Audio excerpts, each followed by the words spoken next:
Hello, guys. Today we are going to discuss grammar and we are going to start uh, with the present perfect tense. Vamos a hablar del presente perfecto. We are going to form the past participle and vamos a formar el pasado participio. So, for example, we can divide the verbs in three categories. And we have the AR, ER, and IR endings. In this case, the verb that ends with AR, you have to change this ending for ado. For ado, as you can see, it is written like ADO. So we have, for example, the verb cansar, cansar, that it means to tire, to tire. But when we want to form the past participle, tired, tired, in that case, we are going to say cansado. So we change the AR for ADO, and we say cansado. We have another verb, and to say to sing in the past participle, that is sang, sung, and in that case, we are going to say cantado, cantado. We have another verb that is bailar. Bailar means to dance, but when we want to form the past participle, we are going to say bailado, bailado. That it means danced, danced. And we have an example that this is estoy cansado. That it means I am tired, I am tired.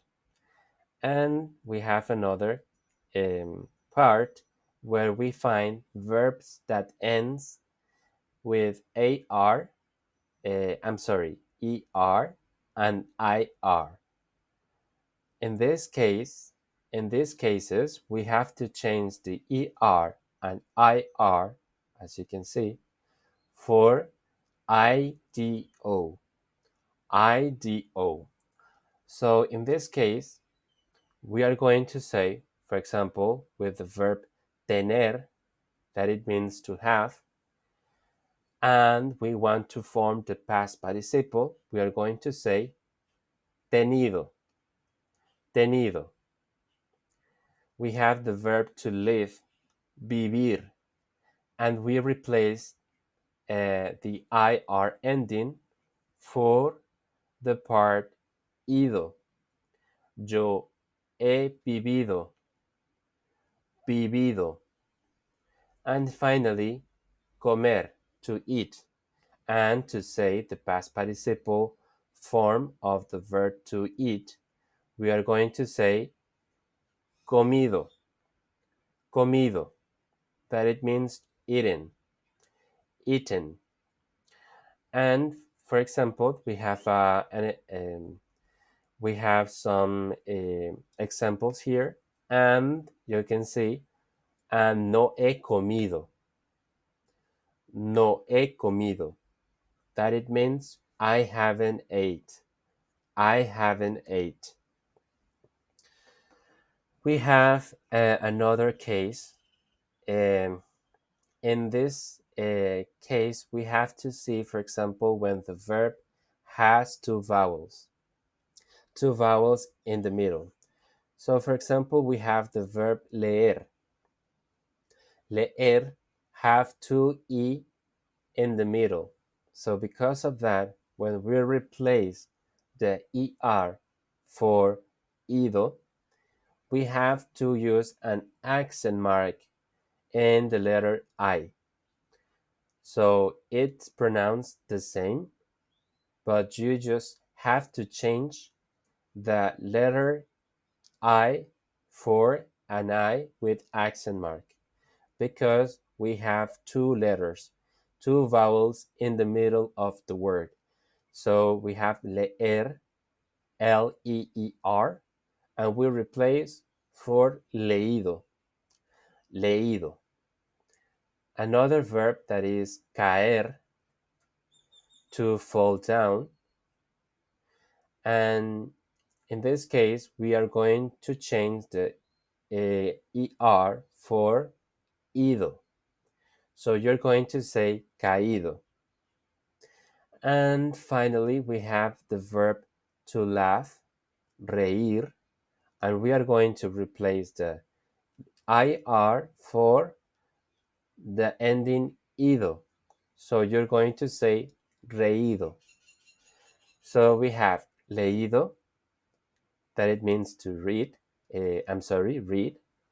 Caído, fallen. And reído, that is laughed, laughed. We have an example here as well, and this is, no he leído ese libro. No he leído ese libro. I haven't read that book. I haven't read that book. So, as you can see, we have to use the accent mark in the middle in the word, in the vowel I. So you're going to say leído, caído, reído. And that's it. And we can continue with the uses of the past participle. Los usos del pasado participio. El pasado participio, it is used as an adjective and it is used in the compound tenses in Spanish. Which are the compound tenses? Well, the tenses with an auxiliary verb and a main verb. For example, we can talk about the present perfect tense. I have been in Colombia. So in this case, you can see two verbs that work together to say a sentence. I have been in Colombia. Yo he estado en Colombia. So as you can see, we can use the present perfect as a compound tense. And continue with the next template. We can see, like, when we use the past participle as an adjective, cuando utilizo el pasado participio como adjetivo, you have to consider the agreement in number and gender with the noun being modified. I'm going to repeat again. It must agree in number and gender with the noun being modified. So, for example, we have nuestras hermanas están unidas. Our sisters are close. Marcos está muy unido con la causa. Marcos is interested in the cause. Mi oficina está ordenada. My office is tidy. So as you can see, hermanas, it is plural and feminine. So the past participle is going to be plural and feminine. So you're going to say, nuestras hermanas están unidas. And with another examples are the same. You have to consider the agreement in number and gender with the noun that is used in the text or in the sentence.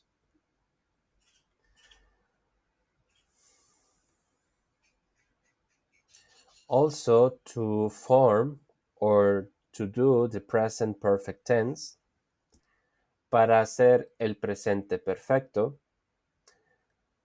you have to think like this tense is used to talk about a past event or events that relate to the present, starting in the past and expressing the whole time, continuing up through the present time. So this is an action that you did in the past and continue until now. So just consider this. And Also, to form the present perfect tense, we have to use two verbs. And the first one is the verb haber. Haber means to have. And in this case, we are going to conjugate this verb according to the subject and also in the present time. And this is going to be followed by a past participle. So in this case, the past participle must always end in O, regardless of the subject. To form the present perfect, you have to conjugate the verb haber in the present tense, and we can see the conjugation. Yo he, tú has, él ha, nosotros hemos, ellos han. After this, we continue adding the past participle. So if we have the verb hablar, to speak, you have to end the AR, you have to change the AR for ado. So you're going to say hablado. To speak and spoken.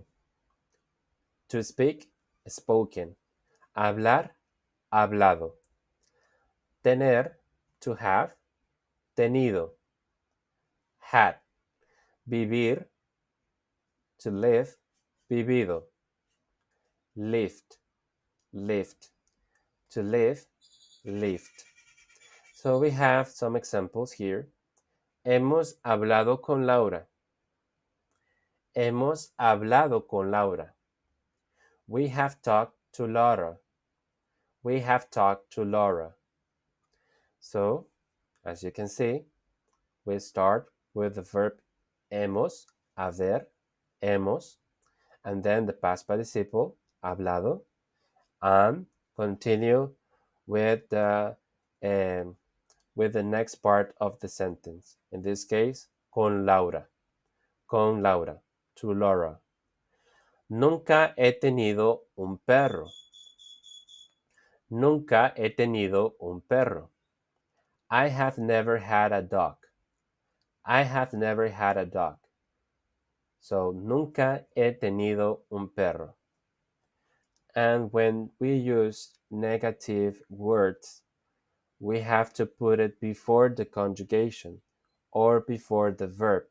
So as you can see, nunca, never, it is before of the verbs. In this case, he tenido. Nunca he tenido un perro. Finally, we can form the present perfect tense in three ways.